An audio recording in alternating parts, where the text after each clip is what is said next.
Olá, sejam muito bem-vindos ao Instituto Federal, nosso curso de Segurança do Trabalho, a disciplina de Segurança do Trabalho 1 e o tema de nossa aula de hoje é Introdução à Segurança do Trabalho. Os objetivos desta aula são conhecer o histórico da segurança no trabalho, estudar aspectos da legislação referente às atribuições legais quanto à segurança do trabalho, conhecer o perfil estatístico atual do Brasil neste quesito. Ao final desta aula, nós deveremos ser capazes de preservar ao longo da história muitos que perderam a vida ou a saúde do trabalho. Mas antes, porém, nós devemos registrar que o objetivo é conhecer o histórico da segurança, estudar e conhecer o perfil estatístico. O homem e o trabalho, um histórico do homem e o trabalho estão relacionados, sempre faz parte da vida dos seres humanos. Este trabalho é necessário para o desenvolvimento de riquezas, satisfação pessoal, desenvolvimento econômico. Por isso, o trabalho é e sempre foi muito valorizado em todas as sociedades. Ao longo da história, o homem esteve constantemente exposto aos riscos da saúde ocupacional. Com a Revolução Industrial, isso se mostrou ainda maior, com o advento de máquinas que trouxeram grande produtividade e expôs ainda mais o trabalhador aos riscos. E também a relação do homem com o trabalho está ligado à importância dos profissionais na área de segurança do trabalho. E aqui eu tenho uma informação para vocês. O técnico de segurança é uma pessoa extremamente importante nas relações com o trabalho. Ele faz a ponte entre trabalhadores e empregadores.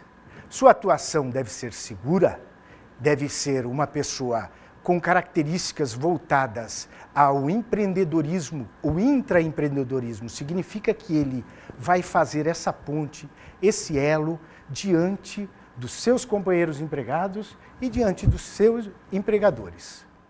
Então, o trabalho com responsabilidade, atitude, habilidade deve ser realizado com esforço, empreendimento e conhecimento. No quadro, nós vemos que quem são os responsáveis pela segurança do trabalho?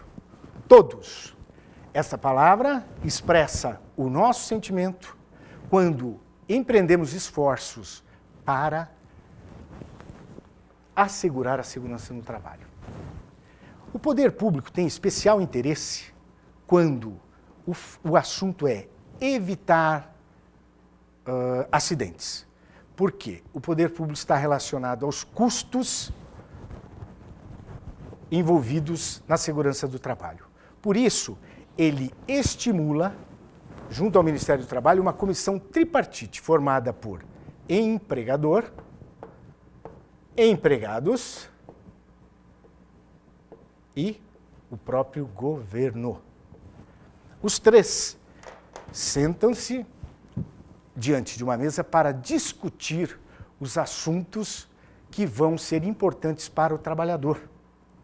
A saúde ocupacional, ela está relacionada à qualidade de vida. Portanto, o trabalhador não pode se submeter a riscos ambientais ligados ao ambiente de trabalho que possam prejudicar sua saúde ou incapacitá-lo de continuar trabalhando. E é nesse sentido que empregadores, trabalhadores e governo sentam-se para dialogar sobre as questões do trabalho. Ainda no quadro, empresas. Qual o papel da empresa? A empresa por si, ela precisa garantir que leis e normas sejam cumpridas. Assegurar, por exemplo, que equipamentos de proteção sejam utilizados e também proporcionar esses equipamentos. Já aos trabalhadores, cabe a tarefa de cumprir normas, sugerir melhorias e vivenciar o trabalho com total responsabilidade. A este trabalhador assegura-se direitos, mas também deveres. Portanto, o profissional da segurança no trabalho faz essa ponte, esse elo e corrige eventuais distorções na relação do empregador com o empregado. No quadro, nós vamos definir segurança do trabalho. É uma série de medidas técnicas, administrativas, médicas e, sobretudo, educacionais, que estão relacionadas ao comportamento de empregados a fim de prevenir os acidentes e eliminar as condições e procedimentos inseguros no ambiente de trabalho. Uma vez que eu estou ainda com esta atividade, eu preciso ter um profissional ligado a isto que realize todos esses quesitos. Essa pessoa deve, por si só, ter habilidades que possam unir a prevenção e a condição segura num ambiente de trabalho.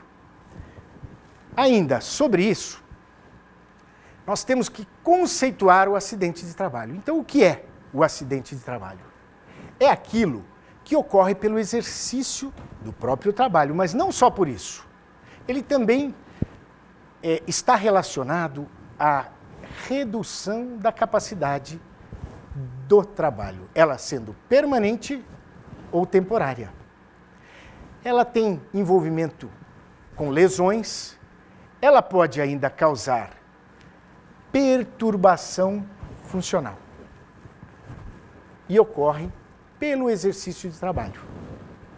Ora, se eu estou nessa condição, realizando um trabalho, e ele me traz algum desses requisitos, eu posso, com isso, exigir uma atuação mais profissional, né? Hoje nós temos pessoas que realizam um trabalho e devem ser preparadas, treinadas, porque a lei ampara esta minha condição de trabalhador. O ambiente de trabalho deve estar adequado a isso.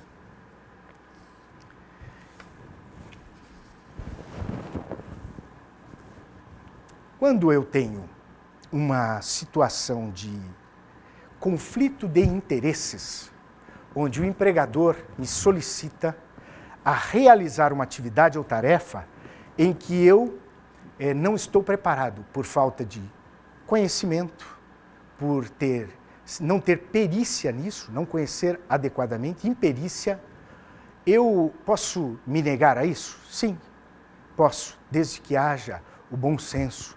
A palavra de bom senso é aquela que mais permeia o nosso trabalho dentro da segurança, porque é uma relação de confiança que não pode ser quebrada.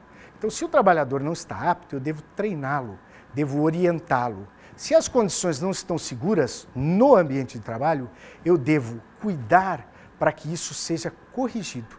Estou amparado por leis. Essas leis me asseguram, não me obrigam a realizar atividades para as quais eu não estou preparado.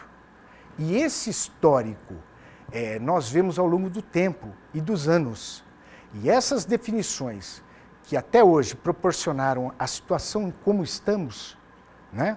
O desenvolvimento tecnológico só foi possível por conta do desenvolvimento das leis trabalhistas. Ela, sobretudo, ela salvaguarda a vida, ela proporciona desenvolvimento econômico e social. E no quadro, nós vamos verificar o que são considerados acidentes do trabalho. Doenças profissionais. Elas estão divididos em acidentes, doenças profissionais e doenças do trabalho. As doenças do trabalho são aquelas que realizam uma condição continuada. Eu continuadamente adquiro isso, mas não estou relacionado diretamente a ela. Agora, a doença profissional é pelo exercício da profissão. Então, eu trabalho num ambiente muito inadequado. Com isso, mesmo que eu não tenha relação direta, eu posso adquirir uma doença profissional.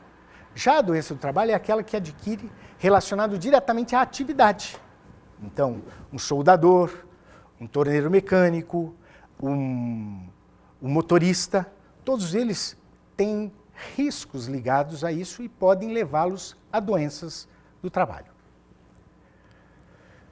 Equiparam-se também ao acidente de trabalho o acidente ocorrido no local e horário laboral, ou ainda doenças provenientes de contaminação acidental. O acidente de trabalho também pode ser considerado ocorrido fora do local e horário de trabalho, mas quando eu estou a serviço do empregador, numa viagem de treinamento, numa viagem de negócios, tudo isso me protege ou me garante aspectos legais ligados a um acidente do trabalho. Lembre-se vocês que quando há um desvio de uma função, eu estou no local de trabalho e normalmente eu vou para a minha residência, saio e me dirijo à minha residência. Entretanto, num dia específico, eu decidi ir fazer uma atividade extra, jogar um futebol com os meus amigos ou ainda qualquer outra atividade cultural, enfim. E eu não fiz aquele trajeto habitual, aquela condição habitual. E, infelizmente, aconteceu um acidente. Isto não é considerado um acidente de trabalho, porque houve um desvio do trajeto e um desvio de atividade, que não era a de retornar ao seu lar. No quadro, um conceito prevencionista do acidente de trabalho. Ela é qualquer ocorrência programada, ou melhor, não programada. Algo que fugiu de controle. Ele é inesperado ou não, que interfere e interrompe a realização de uma determinada atividade, trazendo como consequência isolada ou simultânea a perda de tempo, danos materiais ou lesões. Sobre isso, eu gostaria de comentar com vocês que nós temos observado, pela grande atividade econômica, quanto mais realizamos atividades de consumo, mais atividades laborais de trabalho realizamos. Elas expõem por grande tempo o trabalhador. Então, existem normas e regras que não permitem você trabalhar mais do que um determinado tempo, dependendo da classificação, e isso nós vamos ver em outros encontros, a classificação que a sua atividade traz, segundo a Previdência Social. Então, neste aspecto, o trabalhador deve se preservar e não deixar com que os riscos o exponham cada vez mais. Então, a questão de horas extras, a questão de horas trabalhadas, elas são regulamentadas. Não devem haver jornadas excessivas, porque o trabalhador ele se expõe a risco. E o que é o risco? O risco pode ser compreendido como a probabilidade de ocorrer algo e a gravidade disso, o quanto isso é prejudicial. Então, devemos minimizar riscos. O técnico de segurança é a pessoa responsável por minimizar riscos também. Deve ser uma pessoa de extrema habilidade. gostar de gente, fazer com que ter uma voz ativa, e é isso que o nosso curso deverá prepará-los para o futuro. No quadro, nós temos já relacionados o acidente típico, é aquele que acontece no seu ambiente de trabalho. E ainda temos o acidente de trajeto, que é o acidente sofrido pelo empregado no percurso da residência para o local de trabalho ou vice-versa. E o típico em si é aquele que ocorre exatamente no local de trabalho, considerado como um acontecimento súbito, ou não. Ele pode ser violento, ocasional, provocando no trabalhador uma incapacidade de prestação de serviço. Exemplo, batidas, quedas, queimaduras, contatos com produtos químicos, choques elétricos, etc.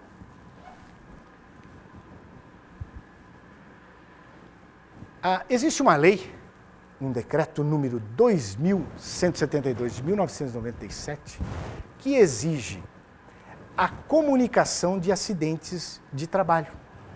Regulamentado pelo Ministério do Trabalho, ele não permite que um determinado acidente não seja comunicado. Essa CAT, chama-se Comunicação de Acidente de Trabalho, deve ser preenchida em todos os casos de acidentes de trabalho, mesmo com menos de 15 dias de afastamento, sem afastamento do trabalho e acidentes de trajeto. Em todos os casos de doença ocupacional. E também eles devem ser preenchidos no caso de doenças profissionais ou do trabalho. O acidente de trabalho é caracterizado administrativamente pelo setor de benefícios do Instituto Nacional de Seguridade Social. E ele pode ser também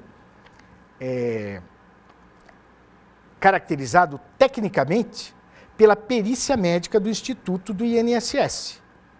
Ele vai dizer se é um acidente e uma lesão, se é uma doença do trabalho e qual, em eventual morte, a causas mortes.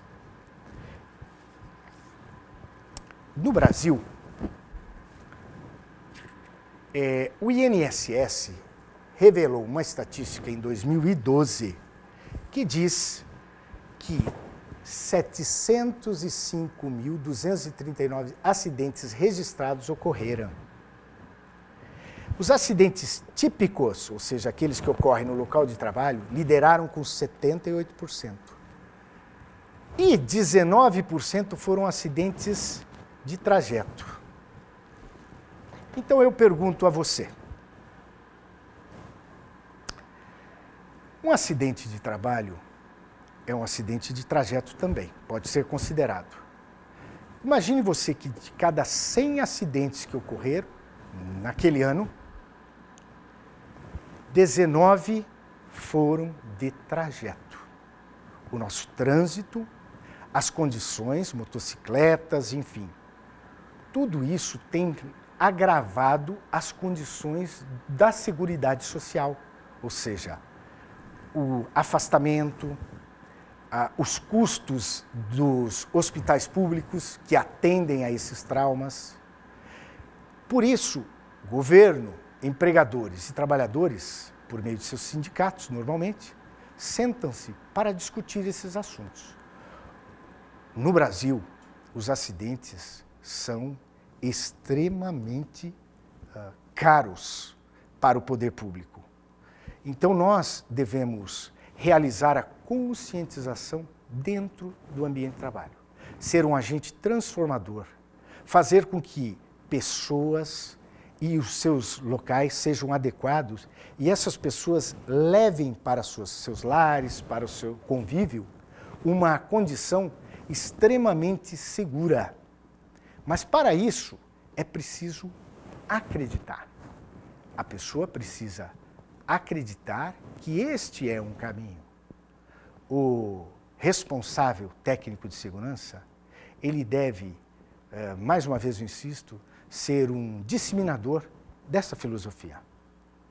Conhecedor dos aspectos legais, ele deve conhecer estatística e estar abundantemente distribuída nos meios de comunicação, através dos organismos específicos, Ministério da Previdência Social. Você pode tanto emitir a CAT, que não precisa ser emitida apenas pela empresa, pode ser emitida pelo trabalhador ou pelo um órgão público, né? Desde que haja o reconhecimento do acidente. Porque eu, em um determinado momento, disse para vocês que existe um conflito de interesses. Vejam, hoje muitos programas de remuneração variável estão ligados ao índice de acidente. Então, quando uma empresa ela convida você a participar de um programa de remuneração variável, um dos índices, dos quesitos, é a não ocorrência de acidentes de trabalho, né? Dependendo da classificação deles.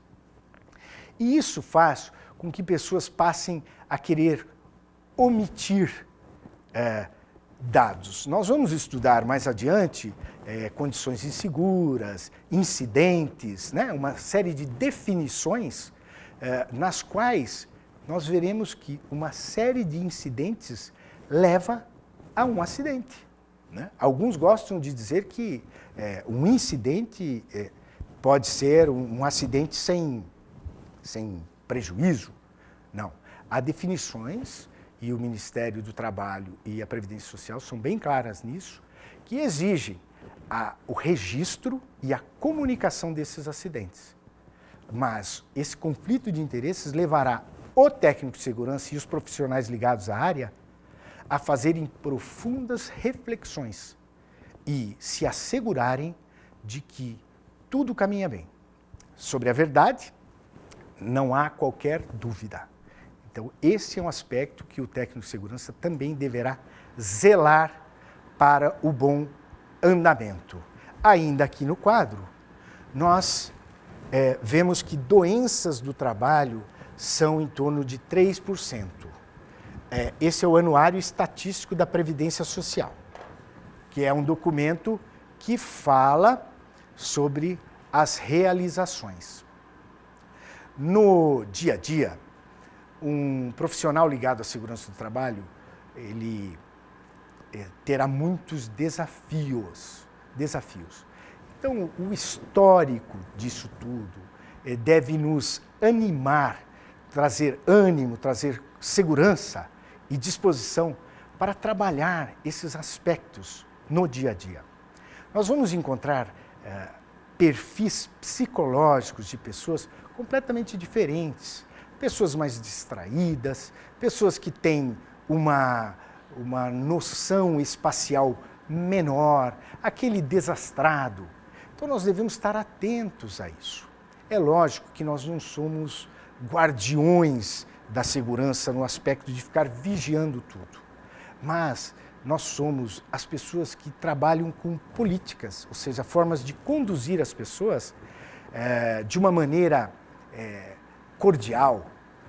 O técnico de segurança deve ser uma pessoa que dispõe de conhecimentos, dados, ferramentas, né? A tecnologia vem muito engrandecer o nosso trabalho, a escolha adequada, existem os conflitos também com custos envolvidos na segurança do trabalho, mas isso não tem preço. Em um determinado momento nós vemos que isso não tem preço. Se formos olhar ao longo da história acidentes de trabalho, eles dizimaram empresas, eles retiraram do mercado empresas e sem falar nos danos materiais e danos a pessoas, à saúde.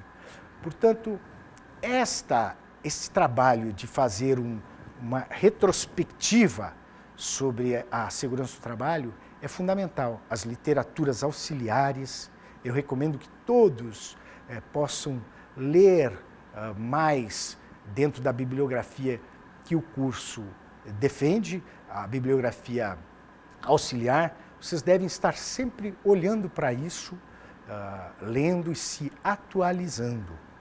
Além disso, ser um profundo conhecedor das estatísticas do trabalho. As estatísticas, elas revelam tendências, às vezes, o que está acontecendo. E, sobretudo, atenção às doenças ocupacionais. Essas doenças ocupacionais têm causado aspectos de depressão, né? Antigamente nós falávamos que uma pessoa, um bancário, por exemplo, estava relacionado somente à questão das lesões de esforços repetitivos, por exemplo. Hoje, nós sabemos já que os aspectos psicológicos causam depressões profundas, suicídios, enfim, uma série de doenças modernas, que alguns gostam de dizer que são doenças da alma, mas, enfim, estão profundamente relacionadas ao trabalho. Portanto, a segurança do trabalho deve ser um agente combatente disso aí. Não devemos perder esta batalha, né? No quadro, nós vamos ver que, neste encontro, nós conhecemos um pouco sobre a história da segurança e sobre acidentes de trabalho. Sua classificação, divisão, legislação, comunicação, bem como observamos algumas estatísticas. Eu recomendo a você que se aprofunde nesse tema. Me honra estar aqui com vocês e fazer essa retrospectiva e também uma introdução do que virá pela frente. A matéria é muito interessante. Mas também convoco para a responsabilidade que será daqui para frente. Quanto mais você souber, mais responsável você será pelo ambiente à sua volta. Você será um agente transformador, inclusive, de pessoas e de ambientes. E sobre isso, eu quero contar a vocês uma história. Eu sou um contador de história. Então, uma história que poderá ser motivadora para a transformação de ambientes. A história chama-se A Menina do Vestido Azul. Era uma vez uma menina, muito humilde, muito esforçada, inteligente, e esta menina ia todos os dias para suas aulas e sentava-se na primeira carteira, com dedicação, entusiasmo. Ela sempre aprendia e se dedicava àquela aula. E o professor observava atentamente os seus esforços. Era uma menina muito humilde e pobre. Ela ia com roupas puídas. Roupas puídas são roupas gastas, chinelos de dedo e, às vezes, até mesmo sem chinelo. Uma certa vez, o professor sensibilizado chegou em casa e disse à sua filha, que tinha mais ou menos a mesma idade, disse: filha, será que você não tem aí uma roupa que você não use mais ou não lhe sirva para que eu possa doar a uma aluna minha que é muito esforçada, e eu vejo às vezes que ela tem, muito humilde, mas ela tem vergonha até mesmo de ir à aula. E a menina, então, passado um tempo, foi no seu guarda-roupa, olhou lá e achou um vestido azul. Deu ao pai, que no outro dia, após a aula, chamou a aluna e disse: olha, isto é um presente para você. Os olhos da menina brilharam, seu rosto se iluminou e ela ficou muito feliz porque ela ganhou do seu professor um presente.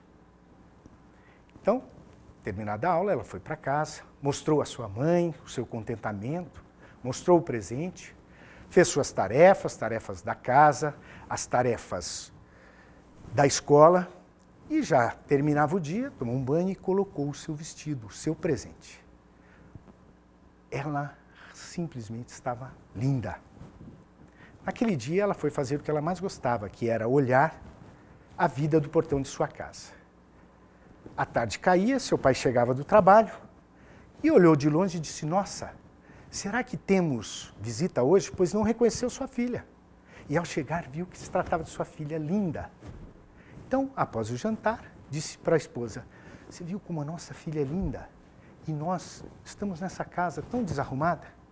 Foi então que esse pai decidiu fazer arrumações, consertos. Consertou o vidro, consertou a janela, enfim, passou a consertar, pintou a casa por dentro e por fora.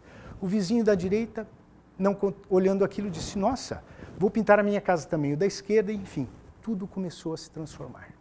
A partir daquilo, uma pessoa passava por ali e disse: nossa, pessoas tão simples, tão humildes, mas tão cuidadosas, bem cuidadas.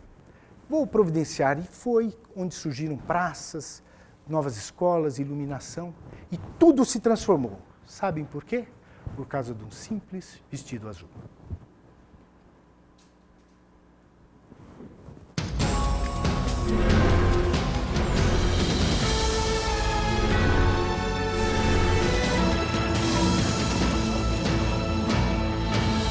Eu ia só fazer um comentário sobre